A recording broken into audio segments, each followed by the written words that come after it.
Hello everyone, welcome back to my YouTube channel. Today I'm doing a review of the 2005 Mouton Rothschild.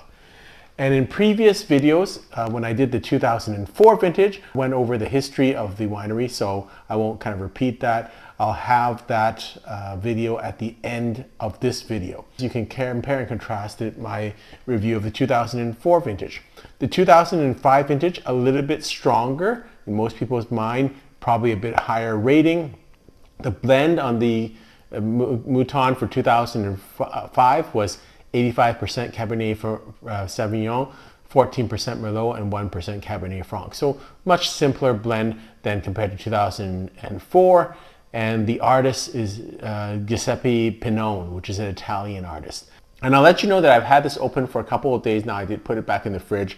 I drank it with a nice person who opened it for me. You'll see the video where we had the trophy wine night. We drank it with an 82 Levangile and an 86 Mouton. And we thought this wine was a little tight, so we actually tried it out and then opened it and kind of went back to it at the end of the night. And still probably a little bit tight compared to, of course, the 82 Levangile.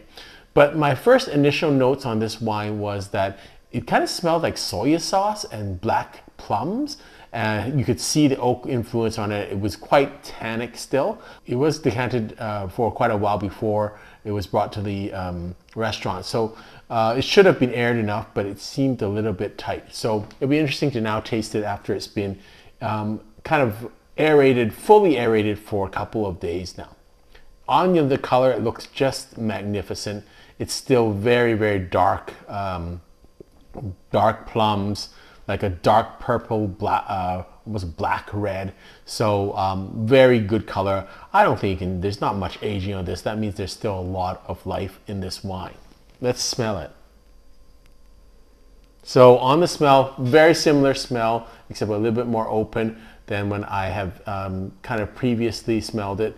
Again, soy sauce, dark fruits, dark plums, and a little bit of an oaky influence. I might want to say like balsa wood or cedar wood, and a little bit of maybe even graphite in this, in the aroma.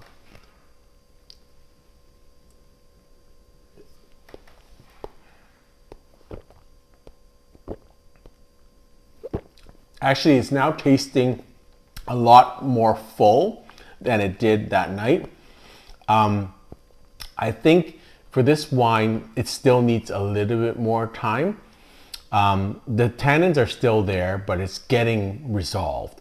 I think it could use another maybe a couple more years. It's definitely in its drinking window, but I'm not sure it's quite balanced yet. It's still kind of working out things. The tannins are a little bit strong, but that lovely soft palate is developing. You got a little bit of leathery components to it, some charcoal. You still have the dark fruits. I think it's still fairly young, and I think it could still go a little bit longer. So my rating of this wine is going to be 95 points. And you'll note if you look at my other video for the 2004, I think I rated 97 or 98 points. And that's partly just because where it is in the life cycle. I think, will this wine eventually get to 97, 98 points? Probably, in my books. I don't think it's quite there. And will, for instance, 2004 vintage fall a little bit? Probably. And so how do you kind of square that up? I think, again, it's really important to not take specifics and to say, well, a certain wine is a certain score. It's a certain score at a certain time in its life cycle. I think through the life cycle of these wines, the 2005 will score higher than the 2004 for most of its life cycle. But there are certain times in its life cycle, like for instance right now, that I think the 2004 is drinking nicer for my palate than the 2005.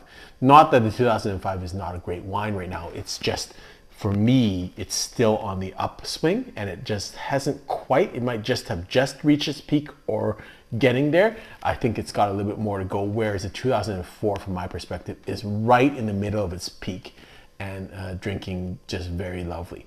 So great wine, really enjoying it, really happy to drink it, and happy to be able to compare it to the 2004 vintage. Hope you've enjoyed this video. Until next time, happy drinking.